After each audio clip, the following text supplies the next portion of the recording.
일요일 밤 11시. 이불 속에서 검색창을 열었다. 퇴사 후 현실. 다 읽고 나서 앱을 닫았다. 그리고 월요일 아침 또 출근했다. 이게 한 번이 아니었다면요? 어쩌면 몇 달째 반복되고 있다면요? 퇴사를 생각한 게 이번이 처음은 아닐 거예요. 밤마다 이불 속에서 같은 생각을 해요. 나 이 회사 그만둬야 하나? 유튜브에 퇴사를 검색하고 이직 후기 글을 읽다가 새벽 1시에 겨우 눈을 감아요. 그런데 아침이 되면 알람을 끄고 또 출근해요. 화장실 거울 앞에서 넥타이를 매거나 화장을 하면서 속으로 이렇게 중얼거려요. 오늘 하루만 더. 그 하루만 더가 벌써 수백 번째라는 거 혹시 알고 계신가요? 오늘은 그 반복 속에 어떤 심리 구조가 작동하고 있는지 조금 깊이 들어가 보려 해요. 이 상태에 있는 사람은 겉으로는 잘 모를 수 있어요. 회사에서는 일도 하고 회의도 참석하고 웃을 때도 있어요. 그런데 속은 달라요. 떠나고 싶은 마음은 분명해요. 월요일 아침마다 느끼거든요. 알람이 울리는 순간 가슴이 무거워지니까요. 그런데 동시에 떠나면 안 될 것 같은 마음도 있어요. 지금 나가면 어떠지? 다음 때가 더 나쁘면? 여기까지 왔는데 지금 나가면 아깝잖아. 그래서 떠나지도 못하고 완전히 머물지도 못해요. 몸은 회사에 있는데 마음은 이미 반쯤 밖에 나와 있어요. 이 상태가 어쩌면 제일 힘들 수 있어요. 결정을 내린 사람은 움직일 수 있거든요. 떠나기로 한 사람은 준비를 하고 남기로 한 사람은 마음을 다잡아요. 그런데 결정하지 못한 사람은요, 같은 자리에서 매일 흔들려요. 아침에는 나가야지. 점심에는 좀 더 버텨볼까? 퇴근길에는 진짜 이번 발은, 밤에는 다시 처음으로. 이 흔들림이 매일 반복되면 나중에는 결정을 못하는 나까지 싫어지기 시작해요. 그 자책이 쌓이면 고민은 점점 더 무거워져요. 그리고 그 무게가 결정을 더 어렵게 만들어요. 그런데 사실은요, 이게 의지의 문제가 아닐 수 있어요. 심리학에서는 이 상태를 몇 가지 구조로 설명할 수 있어요. 첫 번째는 매몰 비용의 심리예요. 여기서 3년을 버텼는데, 이 업계에서 이만큼 쌓았는데, 지금 포기하면 그동안 뭐 한 거지? 이미 투자한 시간, 노력, 감정이 아까워서 떠나지 못하는 거예요. 심리학에서는 이걸 매몰 비용 오류라고 불러요. 이미 쓴 비용은 어떤 결정을 내리든 돌아오지 않는데 그걸 기준으로 미래를 판단하는 거예요. 쉽게 비유하면 이런 거예요. 영화를 보러 갔어요. 30분 만에 재미없다는 걸 알았어요. 그런데 돈 냈으니까 끝까지 앉아 있어요. 남은 1시간 30분이 고통인 줄 알면서도요. 직장도 비슷할 수 있어요. 3년이 아깝잖아 라는 생각이 3년을 더 버텨야 해로 바뀌는 순간 나의 미래가 과거에 묶이는 거예요. 과거에 투자한 시간은 어떤 선택을 해도 돌아오지 않아요. 그런데 우리 마음은 그걸 쉽게 내려놓지 못하게 만들어요. 여기까지 왔는데 라는 문장이 나를 지키는 말인지, 나를 가두는 말인지 한 번쯤 생각해 볼 필요가 있을 수 있어요. 두 번째는 현상 유지 편향이에요. 사람의 마음에는 지금 이 상태를 유지하고 싶다는 아주 강한 본능이 있어요. 변화가 더 나을 수 있다는 걸 머리로는 알아요. 그런데 마음은 변화를 두려워해요.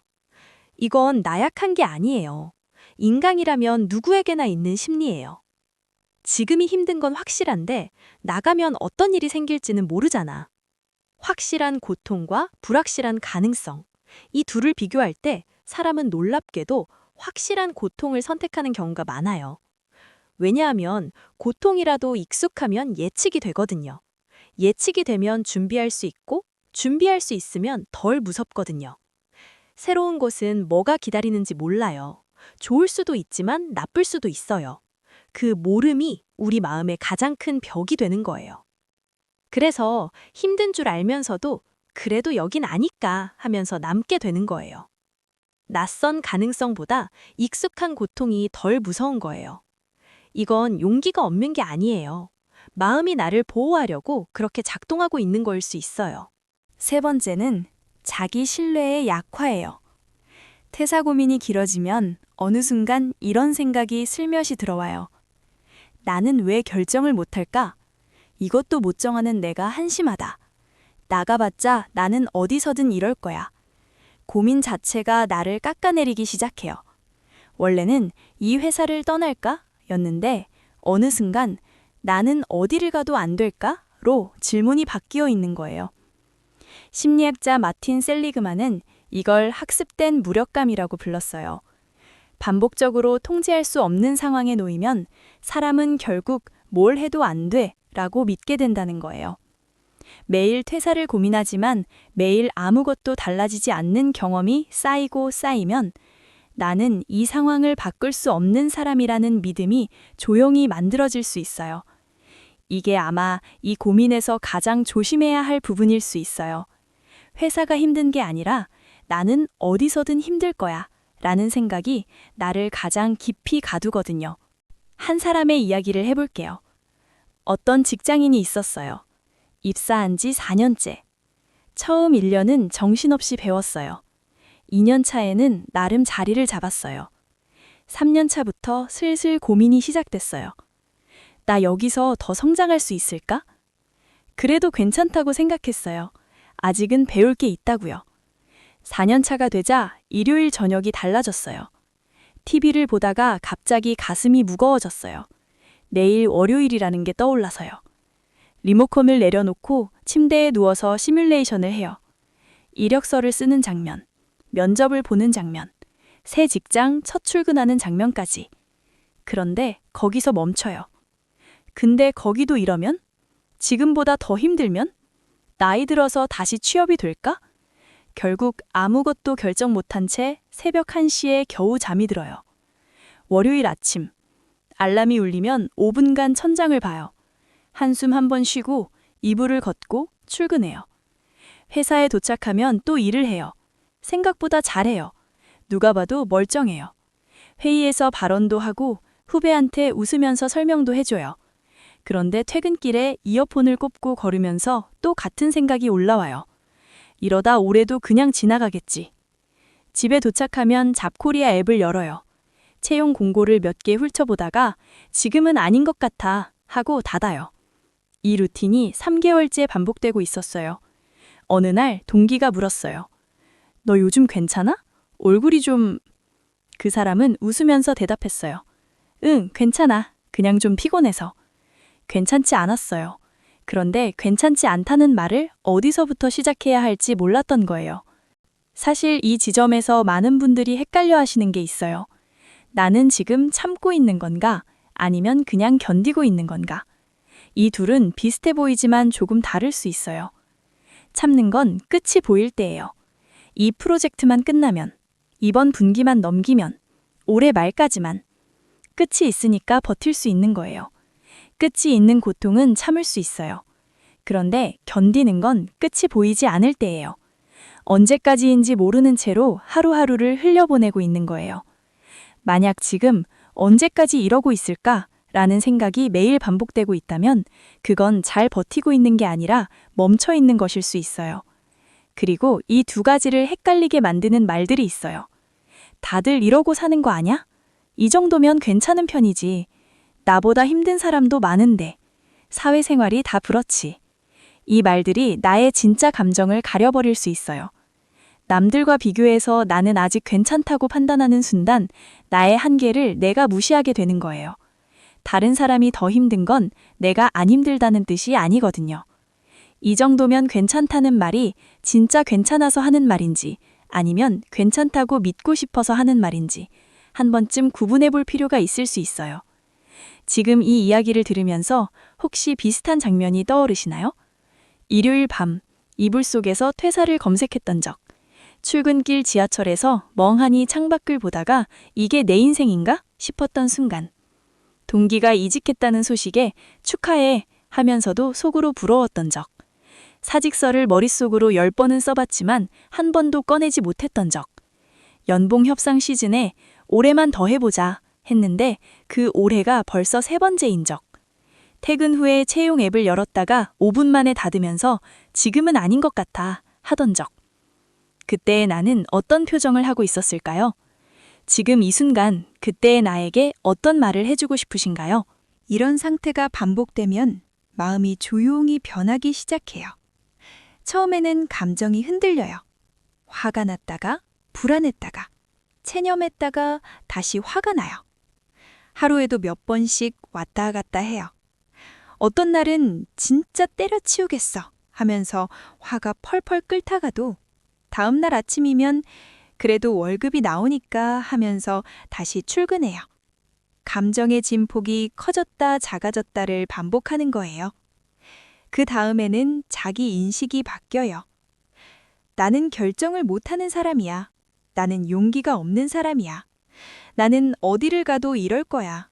다른 사람들은 다 잘 결정하는데 나만 이 모양이야. 고민이 길어지면 고민의 대상이 회사에서 나로 바뀌어요. 이 회사가 문제야가 아니라 내가 문제야로 전환되는 거예요. 마지막에는 관계 판단이 흐려져요. 이 회사가 진짜 문제인 건지, 내가 적응을 못하는 건지, 그 경계가 안 보이게 돼요. 어디를 가도 비슷하지 않을까라는 생각이 드는 순간 떠나야 할 이유가 분명히 있는데도 스스로를 설득해서 남게 되는 구조가 만들어질 수 있어요. 그리고 이 세 가지 변화가 동시에 작동하면 결정은 점점 더 멀어져요. 감정은 지쳤고, 자기 신뢰는 낮아졌고, 판단 기준은 흐려졌으니까요. 그 상태에서 내리는 결론은 하나예요. 일단, 오늘은 그냥 가자. 그리고 그 오늘이 내일도 모레도 반복되는 거예요. 여기서 잠시 스스로에게 물어보는 시간을 가져볼게요. 하나. 이 고민을 처음 시작한 게 언제였는지 기억나시나요? 한 달 전인가요? 반년 전인가요?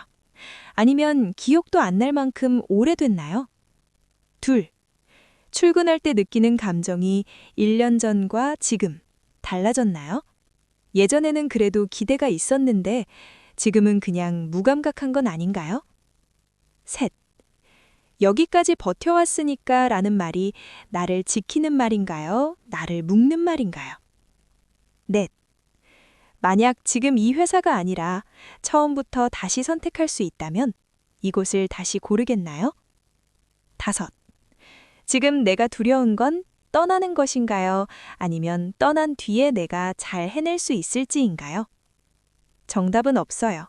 지금 당장 답을 내릴 필요도 없어요. 다만 이 질문들 앞에서 마음이 어떻게 움직이는지, 어떤 질문에서 유독 멈추게 되는지 그걸 느껴보시는 것만으로도 의미가 있을 수 있어요. 사실 이 이야기의 핵심은 떠나라 혹은 버텨라가 아니에요.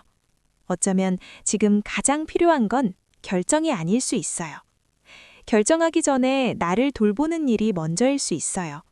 오랫동안 고민해온 사람의 마음은 이미 많이 지쳐 있거든요. 지친 상태에서 내린 결정은 어떤 방향이든 후회가 남기 쉬워요. 왜 나갔을까도 후회고 왜 안 나갔을까도 후회해요. 그래서 먼저 필요한 건 나의 상태를 정확히 아는 거예요. 지금 내가 힘든 건 이 회사의 구조 때문인지 아니면 내 안에 쌓인 피로 때문인지, 지금 내가 떠나고 싶은 건 더 나은 곳을 향한 마음인지 아니면 여기가 너무 아파서 어디든 도망치고 싶은 마음인지, 이 두 가지는 비슷해 보이지만 출발점이 달라요. 더 나은 곳을 향한 마음이라면 그건 도망이 아니라 선택이에요. 여기가 너무 아파서라면 먼저 그 아픔을 들여다보는 게 순서일 수 있어요. 그리고 하나 더요. 결정을 못하는 나를 너무 다그치지 않으셨으면 해요. 결정을 못하는 게 아니라 그만큼 신중하게 고민하고 있는 거예요. 쉽게 결정하는 사람이 더 나은 사람인 건 아니거든요. 이 고민 자체가 나를 함부로 다루지 않겠다는 마음에서 시작된 거일 수 있어요. 그러니 고민하고 있는 자신을 조금은 안아주셔도 괜찮아요. 아, 나는 지금 그만큼 내 인생을 진지하게 생각하고 있구나. 그렇게 바라봐 주시는 것만으로도 마음이 조금은 가벼워질 수 있어요. 중요한 건요, 이 고민이 반복되는 건 의지가 약해서가 아닐 수 있어요. 과거에 투자한 것이 아까워서, 변화 뒤에 올 불확실성이 두려워서, 그리고 오래 지친 마음이 결정하지 않는 것을 가장 안전한 선택처럼 느끼게 만들고 있기 때문일 수 있어요. 누가 나쁜 것도, 내가 부족한 것도 아니에요. 다만 어떤 심리 구조가 나의 결정을 멈추게 하고 있는지 그걸 알아채는 것. 그게 어쩌면 이 긴 고민에서 빠져나오는 첫 번째 실마리일 수 있어요. 이 영상에 보신 후에 하나만 생각해 보셨으면 해요. 지금 내가 머무르는 이유는 이곳이 좋아서일까 아니면 떠나는 게 무서워서일까? 그 답이 뭐든 괜찮아요.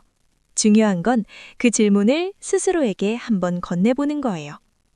여기까지 오늘의 심리학이었습니다.